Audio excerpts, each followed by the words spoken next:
Há tempos tenho estado perplexo por um problema que persiste na igreja há anos e que me interessa profundamente. Eis o problema. Por que orar é tão difícil para os cristãos? As Escrituras deixam claro que a resposta para tudo em nossa vida é a oração mesclada com a fé. O apóstolo Paulo registra: não andeis ansiosos por coisa alguma, em tudo, porém, sejam conhecidas diante de Deus as vossas petições, pela oração e pela súplica, com ações de graças. Filipenses 4:6. Paulo está nos dizendo: busquem o Senhor em todas as áreas da sua vida e agradeçam-no antecipadamente por lhes ouvir. A ênfase de Paulo é clara: ore sempre em primeiro lugar.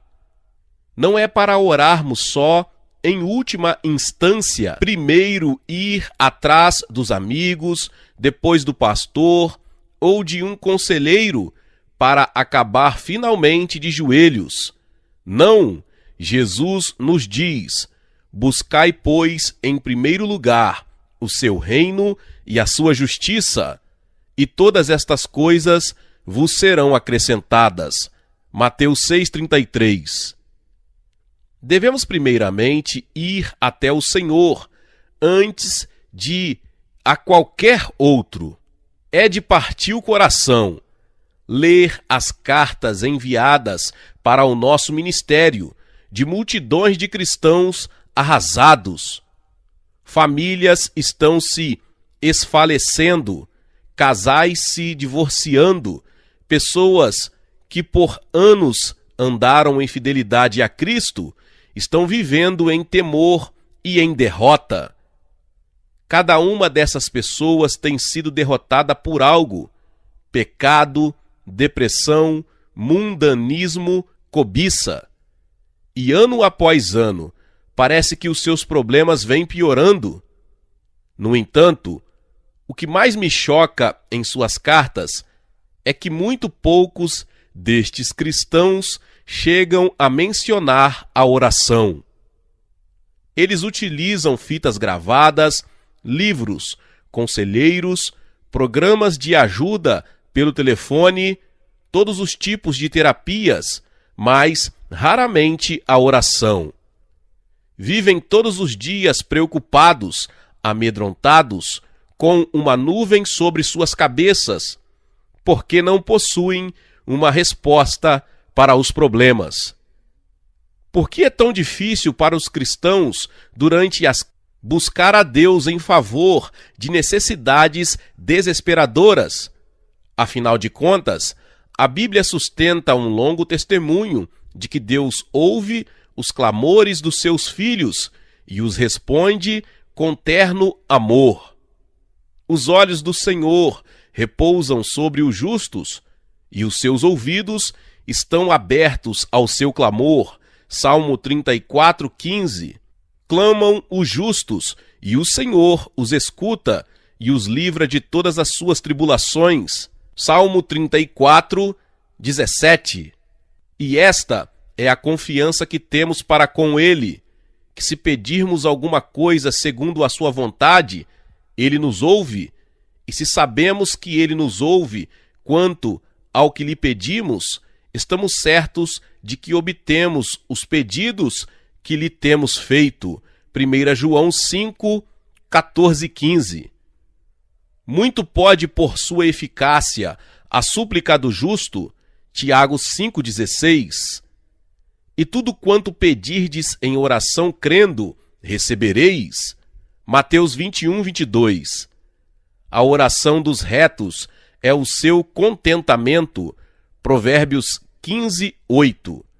O Senhor atende a oração dos justos. Provérbios 15:29. Atendeu a oração do desamparado e não lhe desdenhou as preces. Salmo 102:17. Ouça a grande vanglória de Davi.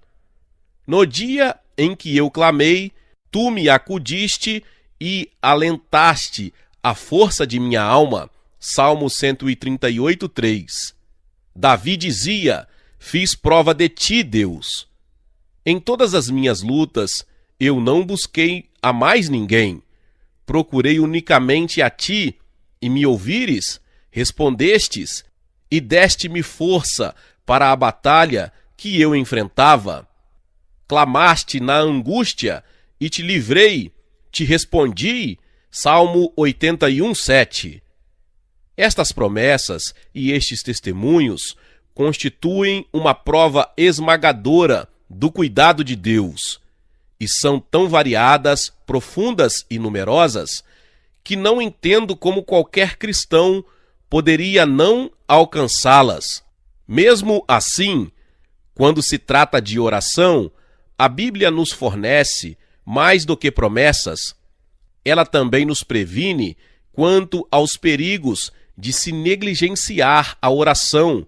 Como escaparemos nós se negligenciarmos tão grande salvação? Hebreus 2:3.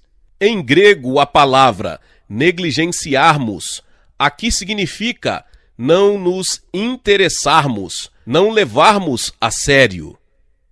O contexto deste versículo é uma discussão das coisas relacionadas à nossa salvação, e a oração é obviamente uma delas.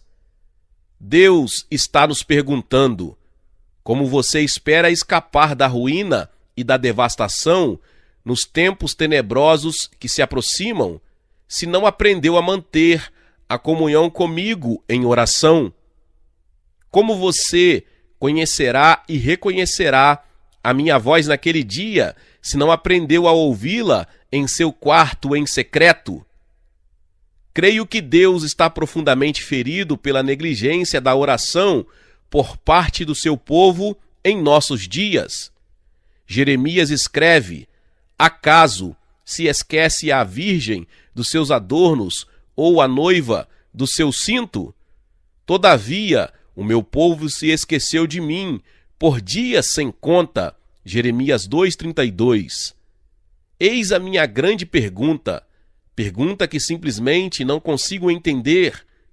Como pode o próprio povo de Deus, que está sob ataque constante do inferno, enfrentando problemas e tentações de todos os lados, passar semanas e semanas sem jamais buscá-lo?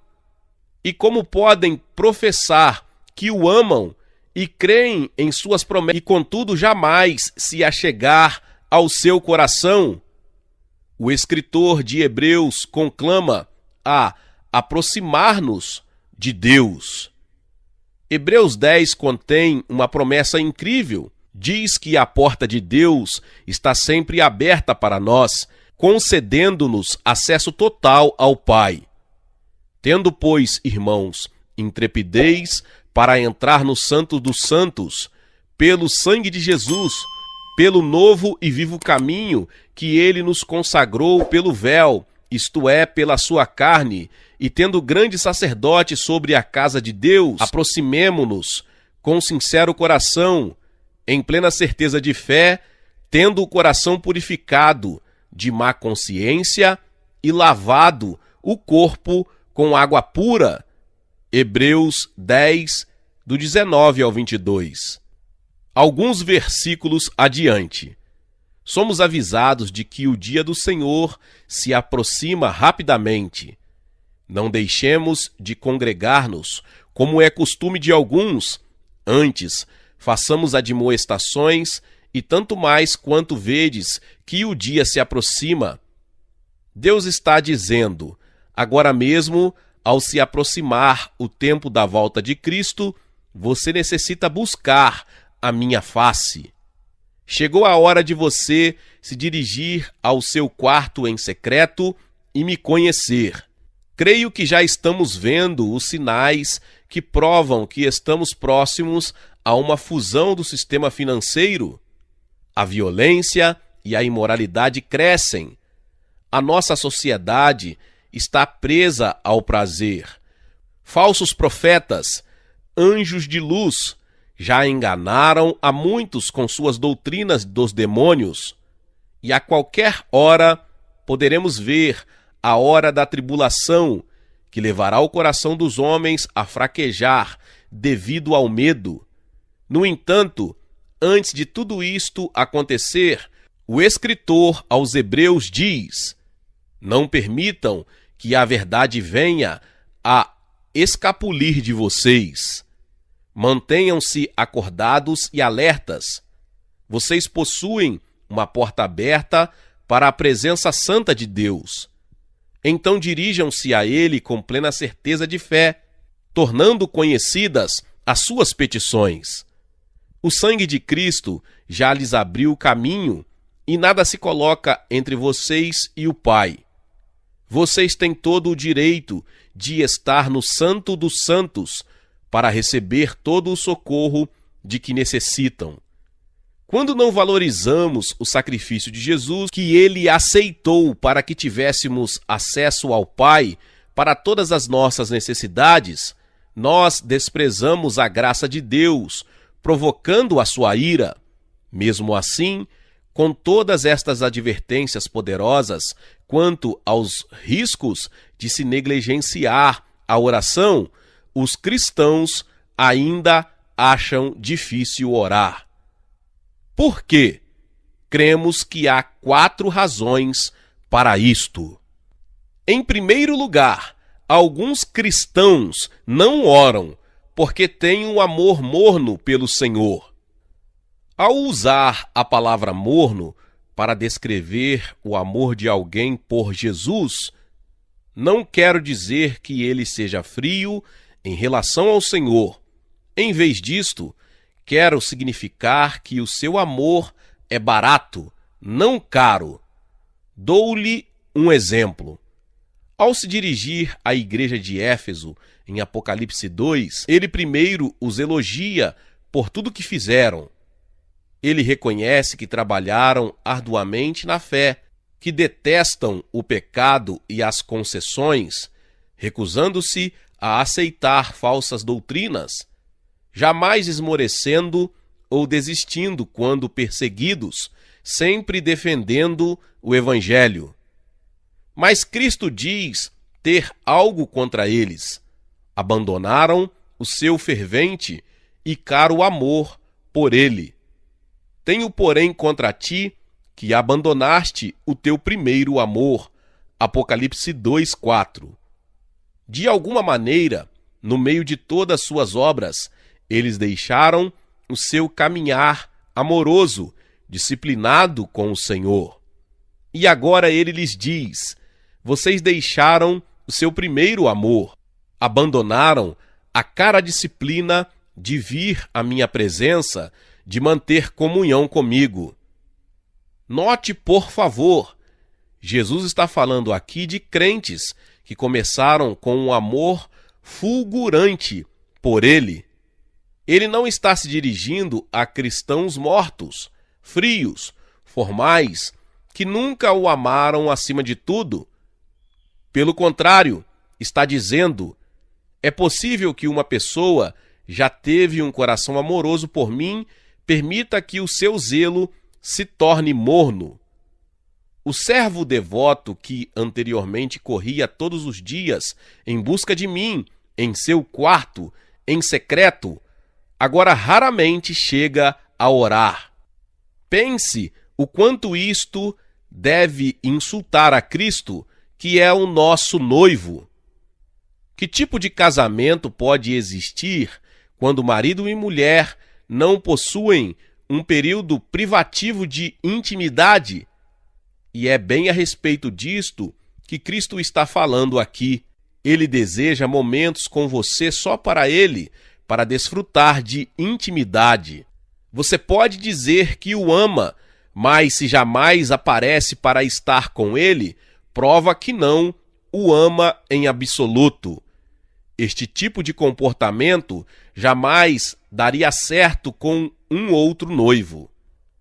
Se você dissesse à sua namorada que a amava, mas a visse só uma vez por semana, só o suficiente para dizer: olá, meu bem, eu te amo, agora tchau, ela não iria tolerar. Por que deveria Jesus, que se deu inteiro, deu a própria vida para você, tolerar? Não importa a altura com que você louva o Senhor na igreja, o quanto diz que o ama, o quanto de lágrimas você derrama. Você pode contribuir com generosidade, amar os outros, detestar o pecado, repreender os culpados, mas se o seu coração não está sendo permanentemente atraído para a presença de Cristo, você simplesmente não o ama. Você está orando por orar, negligenciando a oração, e de acordo com as próprias palavras de Jesus, isto é uma prova de que perdeu o seu amor por ele. Todas as nossas obras são em vão, a menos que voltemos ao nosso amor flamejante por Jesus. Temos de nos conscientizar. Amar a Jesus não se trata de realizar coisas. Envolve a disciplina diária de se manter em relacionamento, e isto vai custar algo de mim.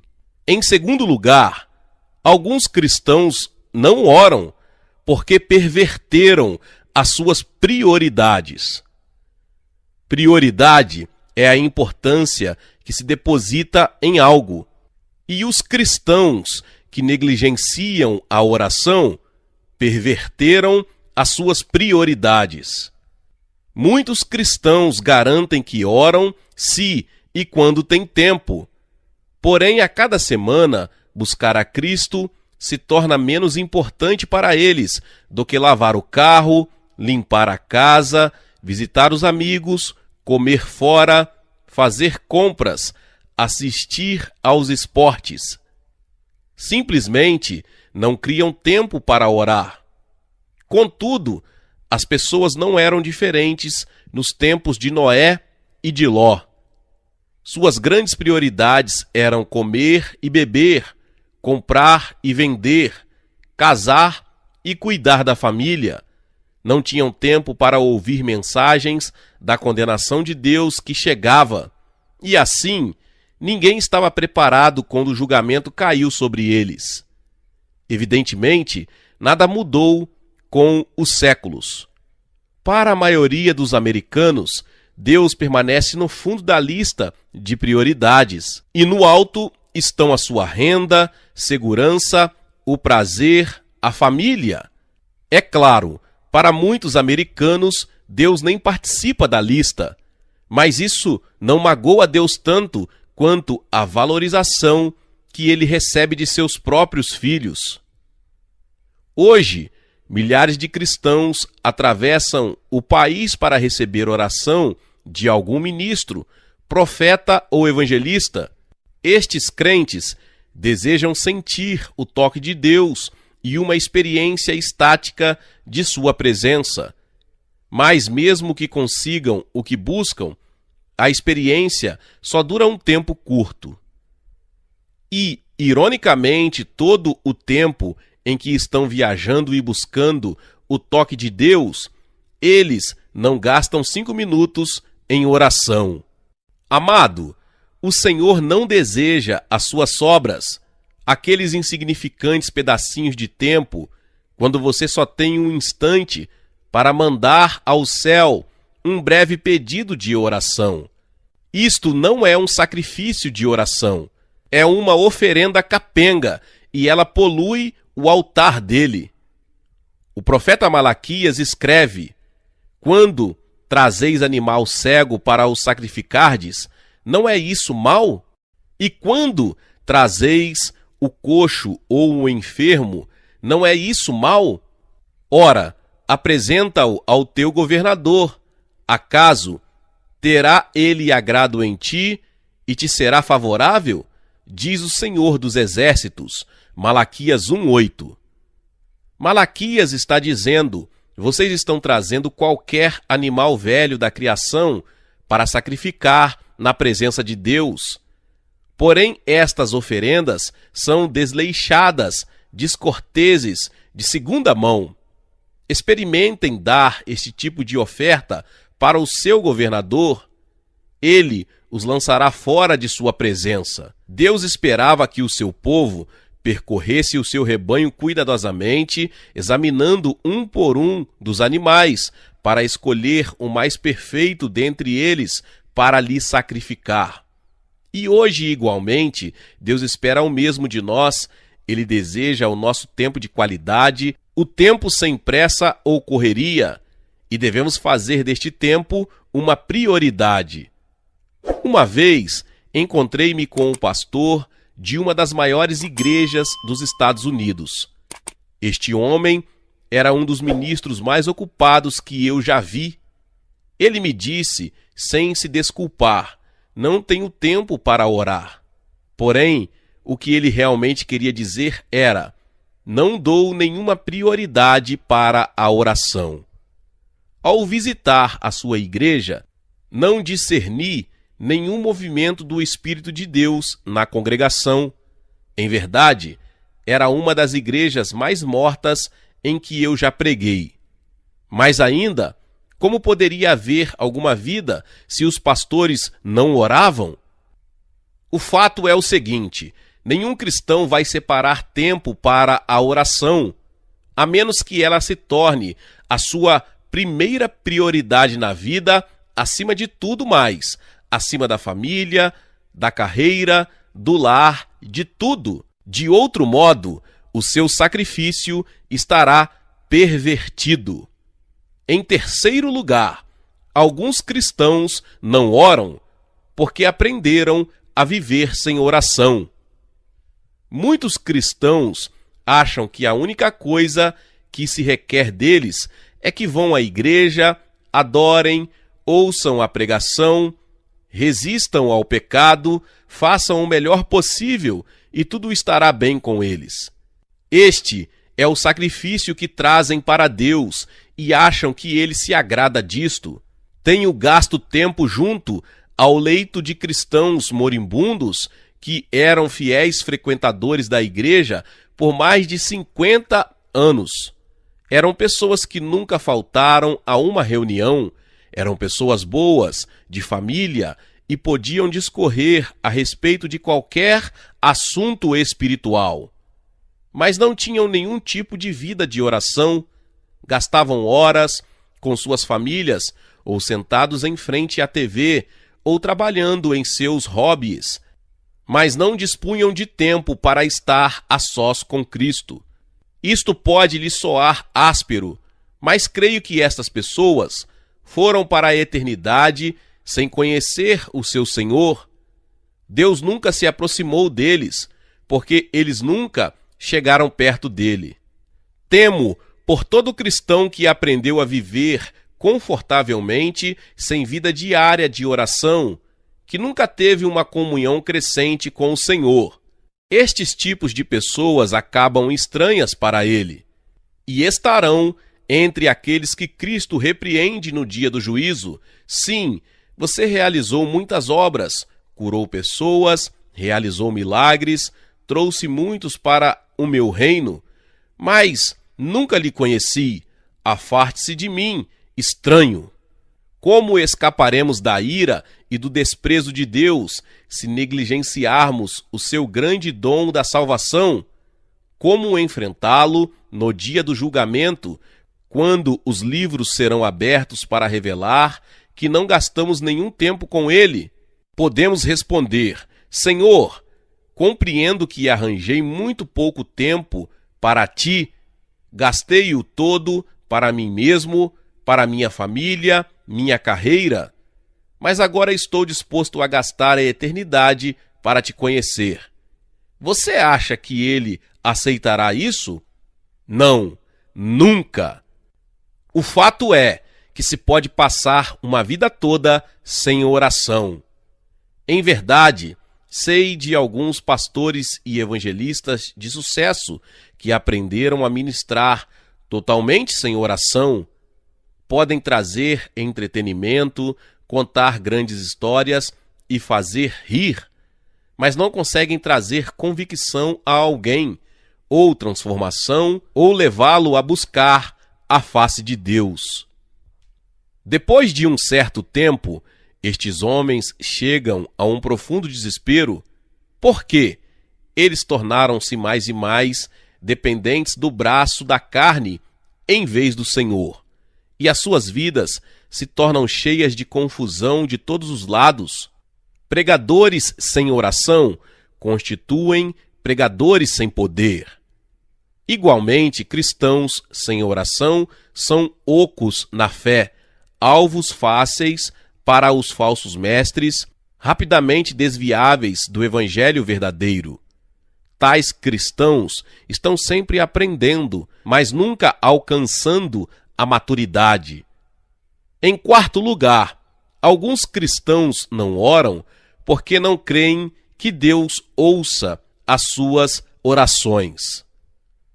Com o tempo, muitos crentes se tornam desencorajados devido às orações não respondidas e, finalmente, simplesmente desistem. Pensam, talvez eu tenha falta de fé. O que eu sei é que para mim a oração não funciona. E por que eu haveria de orar se não funciona?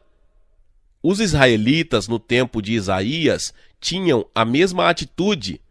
Isaías escreveu: "Me procuram dia a dia, têm prazer em saber os meus caminhos. Como povo que pratica a justiça, perguntam-me, têm prazer em se achegar a Deus, dizendo: por que jejuamos nós, e tu não atentas para isso? Por que afligimos a nossa alma, e tu não o levas em conta?" Isaías 58, 2 e 3. Estas pessoas estavam acusando Deus de abandono dos filhos. Estavam dizendo: amo a Deus, pratico o que é reto e evito o pecado. E até há pouco tempo era fiel em buscá-lo em oração. Mas sabe o que aconteceu? Ele nunca me respondeu. Então por que eu deveria continuar a afligir minha alma diante dele? Ele nunca tomou conhecimento dos meus pedidos. Muitas cristãs solteiras tendem a pensar assim. Elas dizem: durante anos busquei o Senhor em sinceridade, pedindo-lhe que trouxesse para a minha vida um homem de Deus. Já orei por mais de uma década, mas não aconteceu nada. Então, elas próprias tentam fazer com que um casamento aconteça e o desastre segue-se. Recentemente, um pastor me escreveu uma carta alarmante. Irmão Wilkerson, a semana passada fechei as portas da igreja que pastoreei por vários anos. Simplesmente debandei a congregação e abandonei o púlpito. Durante anos, oramos por um reavivamento, mas isto nunca aconteceu. Oramos por um edifício, mas isto nunca se concretizou. Com os anos, fomos diminuindo para 30 pessoas. Simplesmente não estava adiantando. E agora estou saindo em busca de outro emprego. Apiedo-me por este homem abatido. Contudo, eu concordo. Ele precisa de um outro emprego, porque para começo de conversa, ele provavelmente não foi chamado para ministrar. Entenda, o nosso chamado não é para ver acontecer um avivamento, ou para construir um prédio para a igreja, ou para ter números respeitáveis na congregação. Não. O nosso chamado é para ministrar fielmente em favor do Senhor, e isto inclui a nossa vida de oração. Tiago escreve que Deus não responde às orações daqueles que pedem coisas que simplesmente satisfazem a si próprios. Pedis e não recebeis, porque pedis mal, para esbanjardes em vossos prazeres. Tiago 4:3. Em outras palavras, você não está pedindo a vontade de Deus. Você não está pronto para submeter-se a tudo que Ele desejar. Em vez disso, você está tentando ditar-lhe as coisas que satisfarão o seu próprio coração. Não se engane, o nosso Deus é totalmente fiel. Paulo escreve: seja Deus verdadeiro e mentiroso todo homem. Romanos 3:4. Ele está dizendo em essência: não importa se você escuta 1 milhão de vozes clamando, a oração não adianta, Deus não me ouve, que todo homem seja chamado de mentiroso. A palavra de Deus se mantém e Ele é fiel em nos ouvir. Jesus disse: e tudo quanto pedirdes em oração crendo, recebereis. Mateus 21:22. Em poucas palavras, Cristo está dizendo: se você crer verdadeiramente, estará desejoso de esperar e aguardar uma resposta do seu Pai Celestial. E não vai lhe importar quanto tempo vai levar. Você se agarrará à fé, crendo que Ele responderá. Se Deus está atrasando uma oração sua em particular, pode ter certeza de que Ele está testando a sua fé.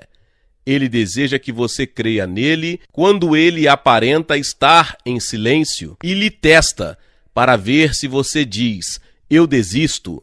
Ele não responde.